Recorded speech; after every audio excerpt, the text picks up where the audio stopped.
ये पार्क तो बहुत ही सुंदर है। यहाँ पर आनंद लेने के लिए बहुत से झूले और राउंड्स हैं। मेरे मित्र भी प्रतिदिन यहाँ आते हैं।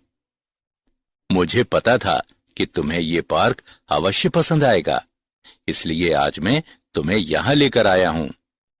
धन्यवाद पिताजी। बहुत अच्छी बात है।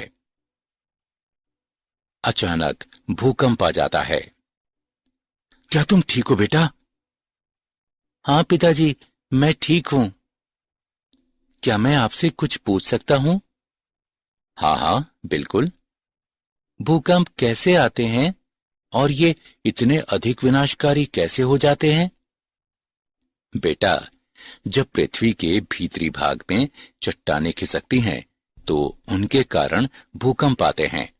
इस अचानक होने वाली गति के कारण आघात तरंग पृष्ठ पर आती हैं।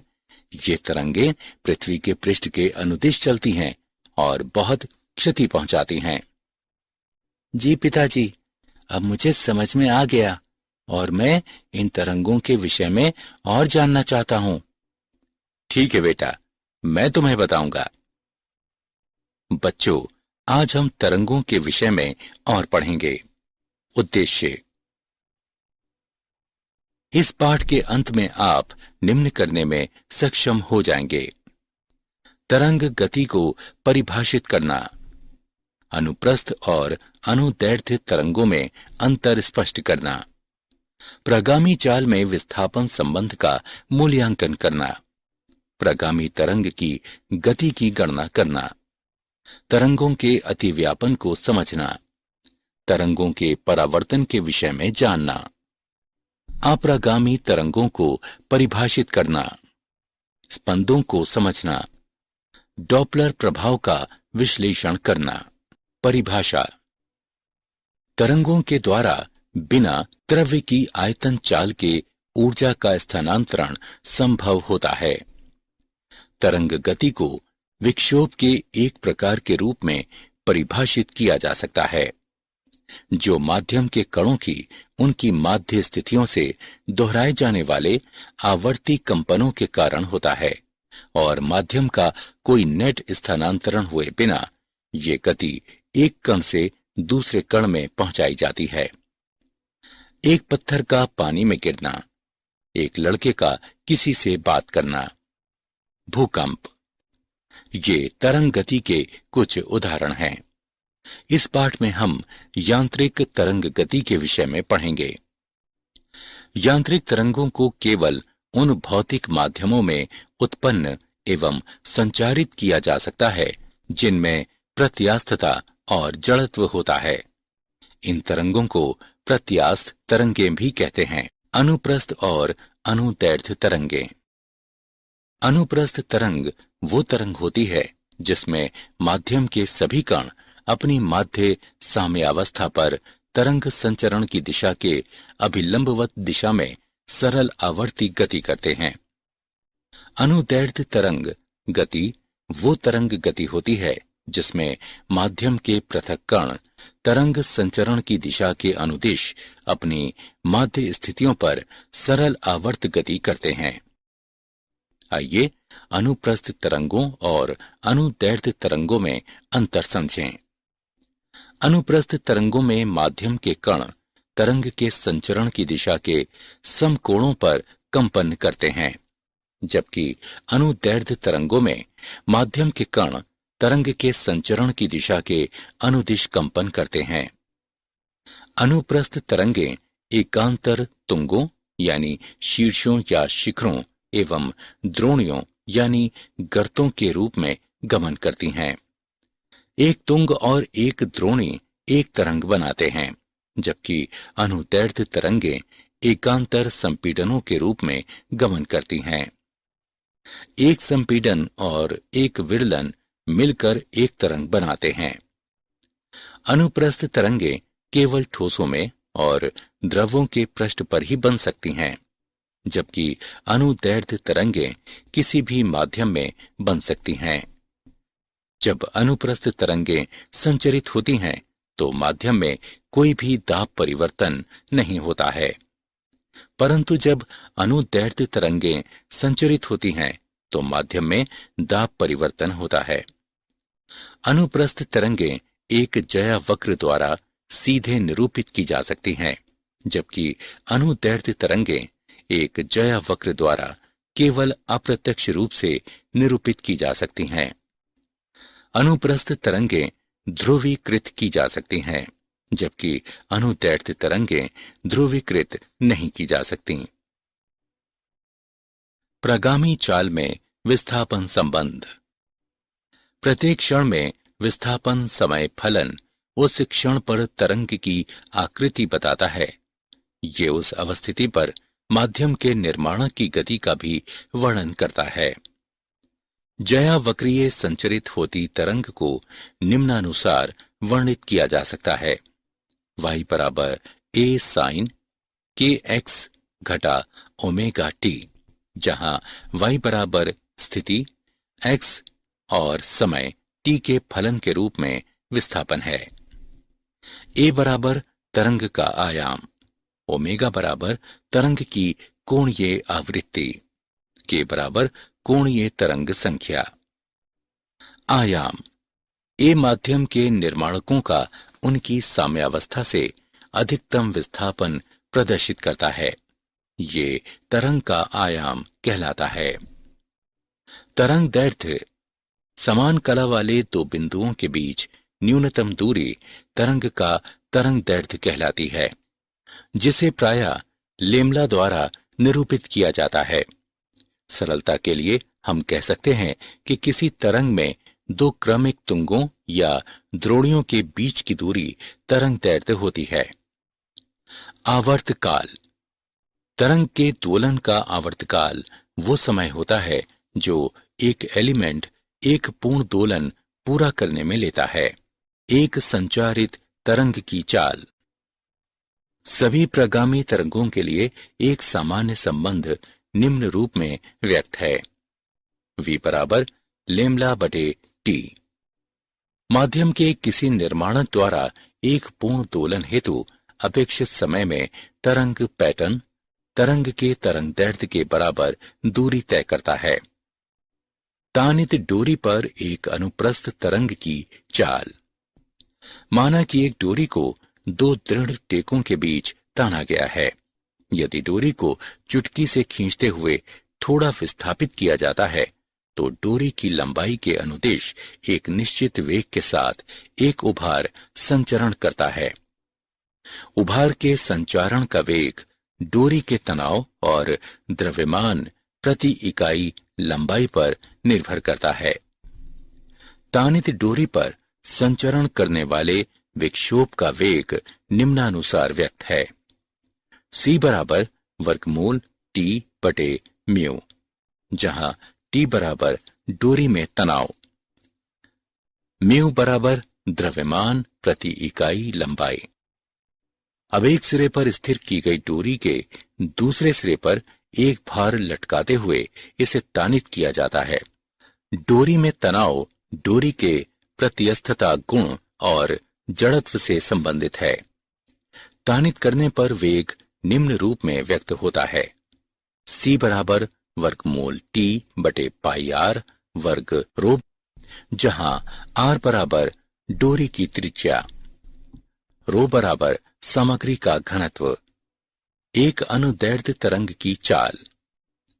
एक अनुदैर्ध्य तरंग के संचरण का वेग माध्यम की प्रत्यास्थता तथा घनत्व पर निर्भर करता है। तरंग वेग बराबर वर्गमूल प्रत्यास्थ मॉडुलस बटे घनत्व। तरंगों के अध्यारोपण का सिद्धांत। तरंगों के अध्यारोपण के सिद्धांत के अनुसार माध्यम में किसी बिंदु पर एक साथ कार्य करने वाली तरंगों के कारण विस्थापन उनमें से प्रत्येक द्वारा पृथक रूप से कार्य करने के कारण विस्थापन सादिशों का सदिश योग होता है। आइए एक उदाहरण देखें। एक दूसरे के निकट आते दो स्पंदों पर विचार करें। जब स्पंद एक दूसरे को पार करते हैं तो वे संयुक्त होकर एक परिणामी स्पंद बनाते हैं। एक दूसरे को पार करने के बाद वे पुनः इस तरह स्वतंत्र रूप से गमन करने लगते हैं जैसे कुछ ना हुआ हो। इससे तरंगों के अध्यारोपण की निम्न 3 महत्वपूर्ण स्थितियों का पता चलता है। समान आवृत्ति की 2 तरंगें समान वेग के साथ समान दिशा में चलती हैं। इससे तरंगों के व्यक्तीकरण की घटना होती है। सदृश आवृत्तियों तथा आयामों वाली 2 तरंगें विपरीत दिशाओं में समान चालों से एक ही पथ के अनुदिश गमन करती हैं। इससे अप्रगामी तरंगें उत्पन्न होती हैं। अल्प भिन्न आवृत्तियों वाली 2 तरंगें समान वेग के साथ समान दिशा में चलती हैं। इससे विस्पंदों की परिघटना होती है। तरंगों का परावर्तन। जब कोई तरंग किसी दृढ़ परिसीमा से टकराती है तो ये पूर्णतः परावर्तित हो जाती है, और यदि परिसीमा दृढ़ नहीं है तो आपतित तरंग का एक भाग परावर्तित हो जाता है और कुछ भाग द्वितीय माध्यम में पारगमित हो जाता है। आइए एक उदाहरण देखें। एक स्पंद एक तानित डोरी के अनुदिश गमन करता है और परिसीमा द्वारा परावर्तित हो जाता है। परावर्तित तरंग की आकृति आपतित स्पंद के समान होती है, किंतु परावर्तन होने पर इसकी कला में 180 डिग्री परिवर्तन हो जाता है। ऐसा इसलिए होता है क्योंकि परिसीमा दृढ़ है और परिसीमा पर हर समय विक्षोभ का विस्थापन शून्य ही होता है। जब परिसीमा नहीं होती तो परावर्तित तरंग की आकृति और कला आपतित तरंग के समान होती है।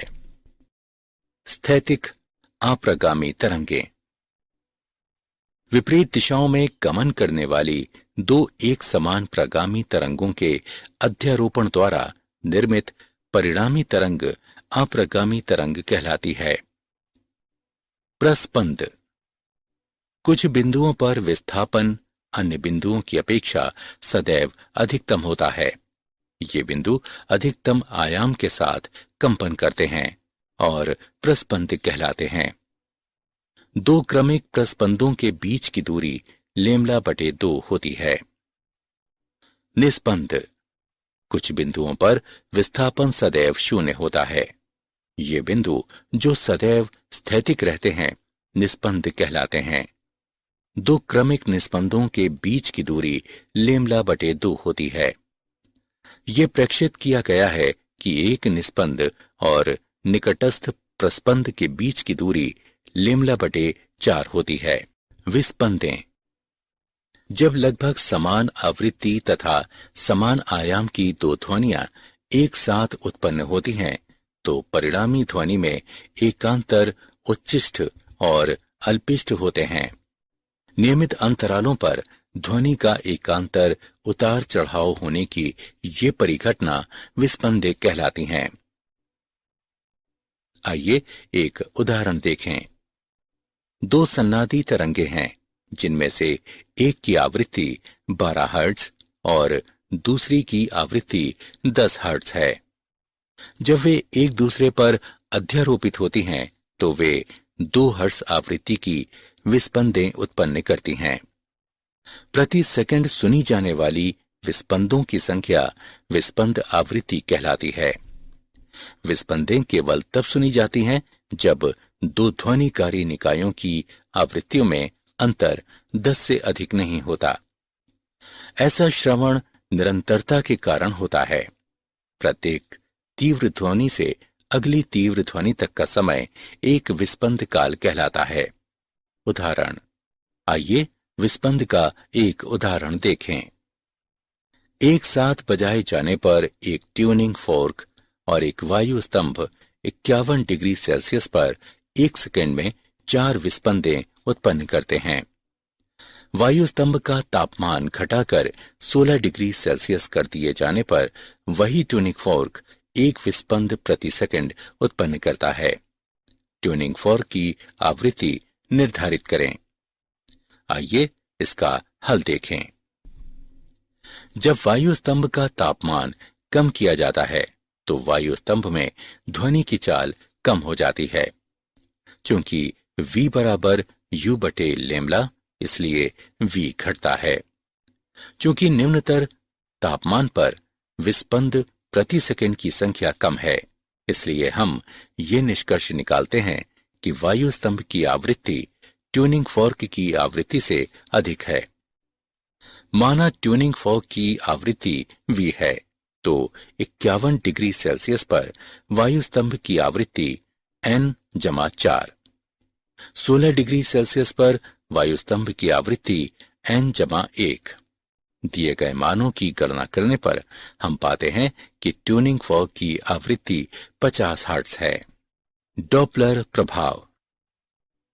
ध्वनि का स्रोत प्रेक्षक तथा माध्यम की आपेक्षिक गति में होने पर ध्वनि की आवृत्ति में आभासित होने वाला परिवर्तन डॉपलर प्रभाव कहलाता है। आइए विभिन्न स्थितियों में ध्वनि की आभासी आवृत्ति पर चर्चा करें। स्थिति 1। स्रोत गतिशील, प्रेक्षक स्थिर, माध्यम स्थिर। माना कि स्रोत और प्रेक्षक को v दूरी से पृथक किया गया है, जहां v ध्वनि का वेग है। माना कि स्रोत से उत्सर्जित ध्वनि की आवृत्ति न्यू है। अब स्रोत प्रेक्षक की ओर vs वेग से चलना आरंभ करता है। ये देता है न्यू डैश बराबर v बटे लेमला डैश। गणना करने पर हम पाते हैं कि न्यू डैश बराबर v बटे v माइनस vs गुणे न्यू। इसलिए चूंकि ध्वनि का स्रोत प्रेक्षक की ओर बढ़ता है, इसलिए आभासी आवृत्ति न्यू डैश वास्तविक आवृत्ति न्यू से अधिक हो जाती है। यदि स्रोत प्रेक्षक से दूर जा रहा है, तो आभासी आवृत्ति निम्न द्वारा व्यक्त होगी। न्यू डैश बराबर v बटे v प्लस vs गुणे न्यू। स्थिति 2। प्रेक्षक गतिशील, स्रोत स्थिर, माध्यम स्थिर। प्रेक्षक स्रोत की ओर v0 वेग से चलता है। 1 सेकंड में प्रेक्षक v जमा v0 दिग स्थान घिरने वाली तरंगें प्राप्त करता है। इकाई दूरी में तरंगों की संख्या बराबर न्यू बटे v जमा v0 दूरी में तरंगों की संख्या बराबर न्यू गुणे v जमा v0 बटे v। आभासी आवृत्ति न्यू डबल डैश बराबर v जमा v0 बटे v गुणे न्यू। यदि प्रेक्षक स्रोत से दूर जा रहा है, तो आभासी आवृत्ति निम्न द्वारा व्यक्त होगी। न्यू डबल डैश बराबर v घटा v0 बटे v गुणे न्यू। स्थिति 3। जब स्रोत और प्रेक्षक दोनों ही एक दूसरे की ओर गतिशील हैं। जब स्रोत और प्रेक्षक दोनों ही एक दूसरे की ओर गतिशील हैं, तो आभासी आवृत्ति निम्न द्वारा व्यक्त होगी।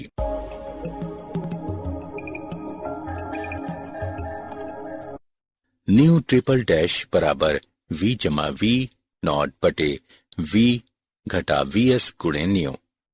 यदि स्रोत और प्रेक्षक दोनों ही ध्वनि की दिशा में चल रहे हैं, तो न्यू ट्रिपल डैश बराबर v घटा v0 बटे v घटा vs गुणे न्यू। क्या आप जानते हैं, यांत्रिक तरंग सामग्री माध्यम में उत्पन्न विक्षोभ होता है, जो अपनी स्वयं की प्रकृति में किसी परिवर्तन के बिना एक नियत चाल के साथ माध्यम में गमन करते हुए ऊर्जा और संवेग स्थानांतरित करता है। जल के पृष्ठ पर से पवन गुजरने के कारण घर्षण बल उत्पन्न होने से जल में लहरें बनती हैं। पवन की प्रबलता, पवन प्रवाह की दूरी और अवधि की लंबाई यानी निर्घात इसका निर्धारण करते हैं कि लहर कितनी बड़ी होगी। तूफानों के समय निम्न वायु दाब तथा अभी तटीय पवनें एक तूफान प्रोत्कर्ष यानी महोर्मी उत्पन्न कर सकते हैं, जो तट पर जल स्तर को सामान्य समुद्री स्तर से अनेक मीटर ऊंचा उठा सकता है। सारांश। आइए हमने जो कुछ सीखा है उसे संक्षेप में दोहराएं। तरंग गति को विक्षोभ के एक प्रकार के रूप में परिभाषित किया जा सकता है जो माध्यम के कणों की उनकी माध्य स्थितियों से दोहराए जाने वाले आवर्ती कंपनों के कारण होता है। अनुप्रस्थ तरंग वो तरंग होती है जिसमें माध्यम के सभी कण अपनी माध्य साम्यावस्था पर तरंग संचरण की दिशा के अभिलंबवत दिशा में सरल आवर्ती गति करते हैं। अनुदैर्ध्य तरंग गति वह तरंग गति होती है जिसमें माध्यम के पृथक कण तरंग संचरण की दिशा के अनुदिश अपनी माध्य स्थितियों पर सरल आवर्त गति करते हैं। तरंग दैर्ध्य समान कला वाले दो बिंदुओं के बीच न्यूनतम दूरी तरंग का तरंग दैर्ध्य कहलाती है। एक अनुदैर्ध्य तरंग के संचरण का वेग माध्यम की प्रत्यास्थता तथा घनत्व पर निर्भर करता है। माध्यम में किसी बिंदु पर एक साथ कार्य करने वाली तरंगों के कारण विस्थापन उनमें से प्रत्येक द्वारा पृथक रूप से कार्य करने के कारण विस्थापन सादिशों का सदिश योग होता है। विपरीत दिशाओं में गमन करने वाली दो एक समान प्रगामी तरंगों के अध्यारोपण द्वारा निर्मित परिणामी तरंग अप्रगामी तरंग कहलाती है। नियमित अंतरालों पर ध्वनि का एकांतर उतार चढ़ाव